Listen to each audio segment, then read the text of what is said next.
In the previous video, we finished with the nucleophilic addition reactions of aldehydes and ketones. And in this video, we'll discuss the oxidation reactions of aldehydes and ketones. Children, aldehydes are easily oxidized as compared to ketones.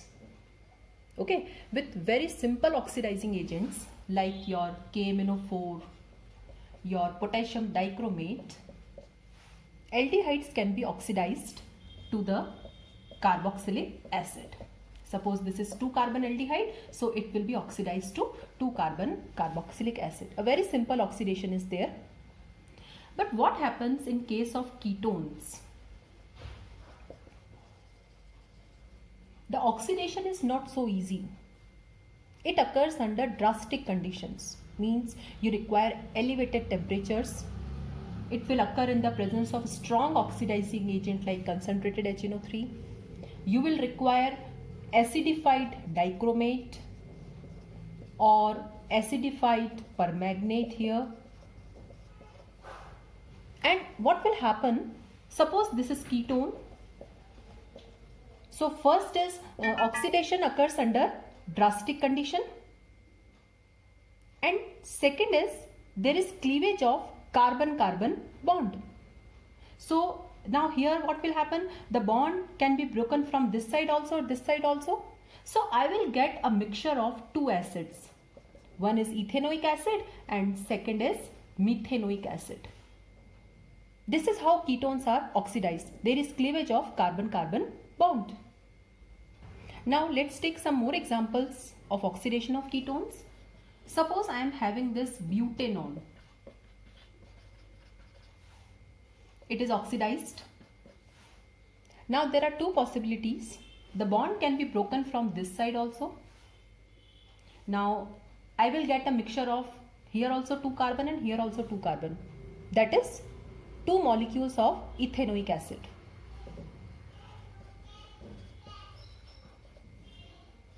And if the bond is broken from this side, again I will get 2 molecules. One acid will be of 3 carbon atom and one acid will be of 1 carbon atom. Now since 2 possibilities are there, so there is a rule that is known as Popoff's rule. Popoff's rule says that during oxidation of ketone, the C double bond O group remains with smaller part. Now what is my smaller part? Now this is C double bond O. So smaller part is this. Clear? So this should be the priority. Okay, so this is my C double bond O. The C double bond O should remain with smaller part. This is 1 carbon, this is 2 carbon. It means when ketones are oxidized, we follow Popoff's rule, and if this rule is followed, we'll get this type of compound. Now this is pentane 2-on. It is oxidized.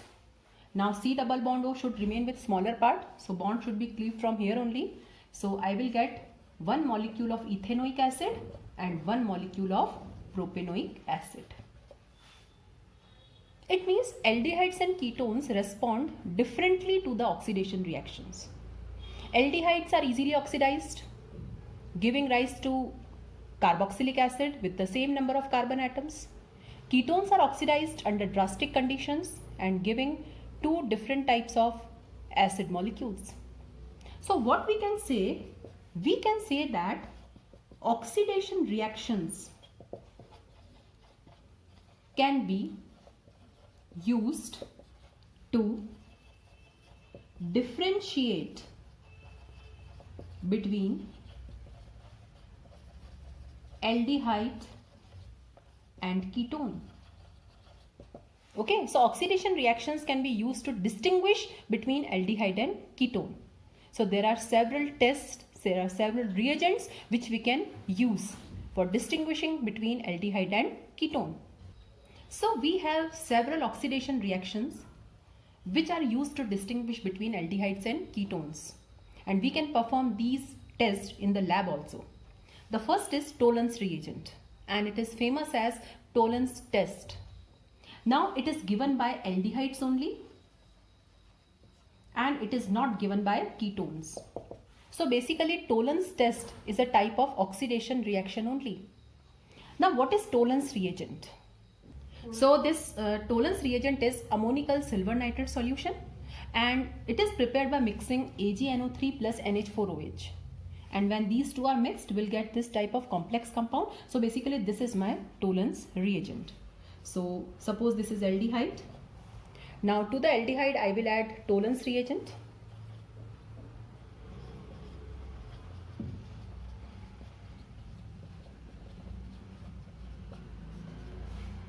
Now this is Tollens reagent. Now what product I will get? So aldehydes are oxidized here.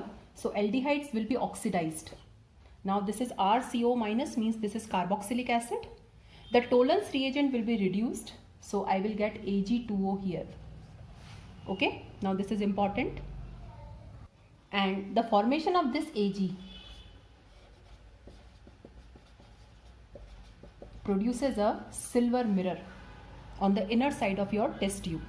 So what will happen? You will take a solution of aldehyde. To that you will add Tollens reagent, and after some time you will find that on the inner side of your test tube a silver mirror appears. So it is also known as silver mirror test or Tollens test.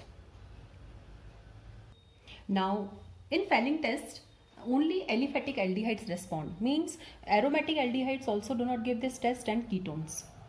So it is more specific now. Now in Fehling test we use Fehling solution. This we have to prepare. In our laboratory both Fehling A and Fehling B are present. So we have to take equal amounts of both Fehling A and Fehling B.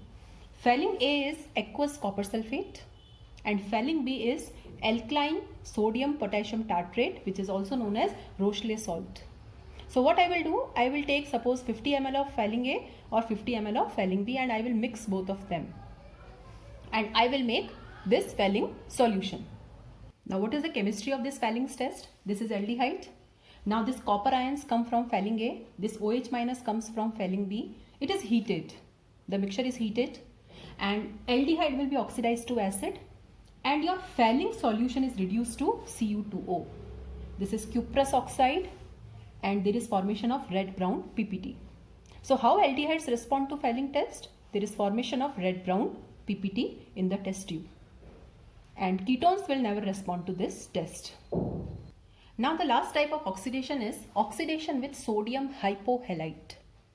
And this reaction is known as haloform reaction because haloform is the product of this reaction. Now before discussing this reaction, first we'll see that which type of compounds give this reaction. It is given by both aldehydes and ketones. But only those aldehydes and ketones which have this group, CH3CO group. This group is known as methyl keto group. This must be present in the compound, then only that compound will give the haloform reaction. So first check the possibility that which will give and which will not give. So my first is this formaldehyde. Definitely it will not give because it is not having CH3 group. Second is ethanol. It will give. Suppose I am having propanol. It will not give. Why? Because CO group is there, but along with CO, CH2 is there. It will not give. Ketone, propanone, yes, it will give.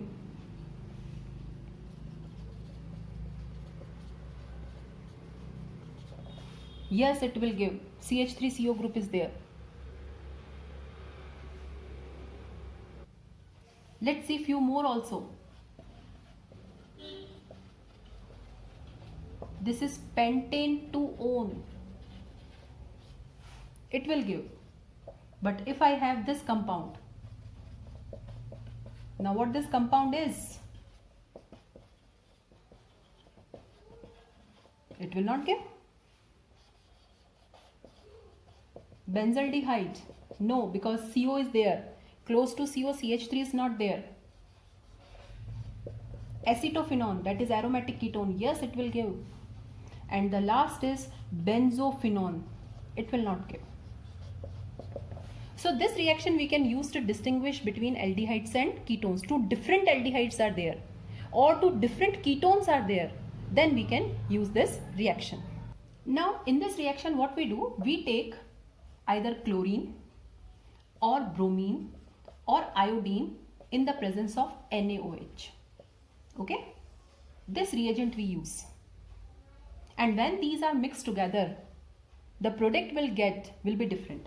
For example, if chlorine is taken, we'll get chloroform.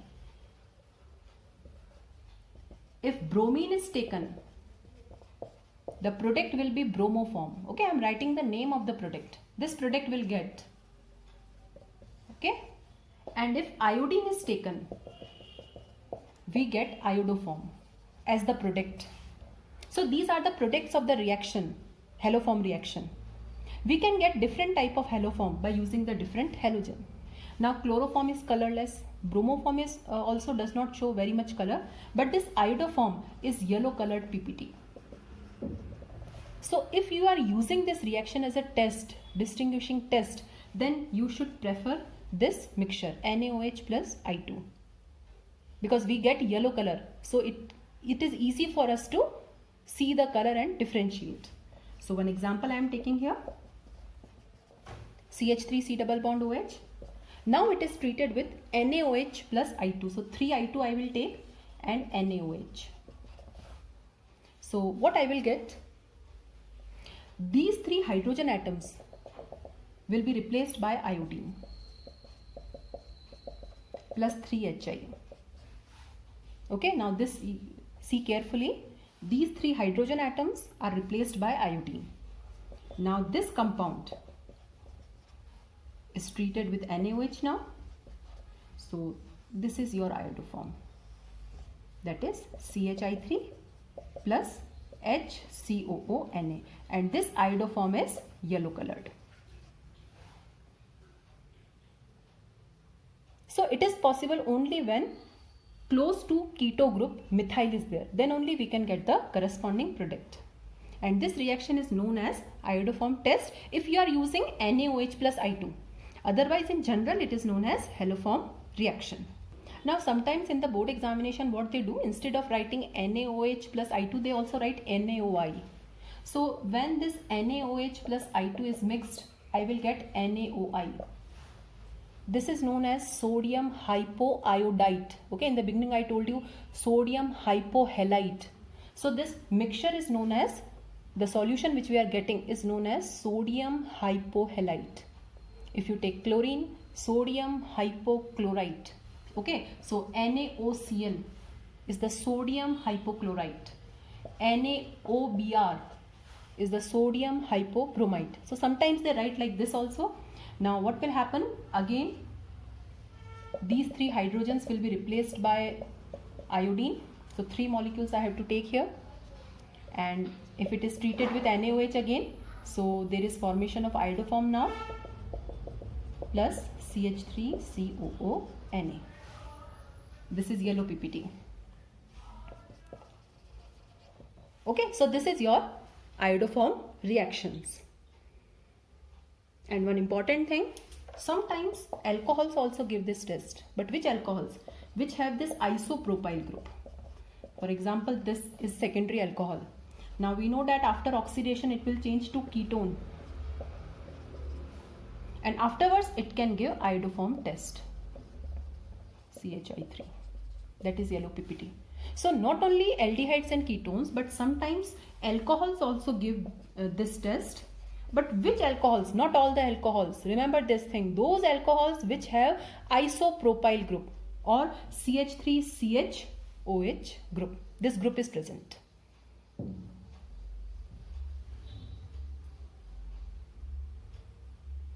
Okay. So this finishes the oxidation reaction of aldehyde and ketone.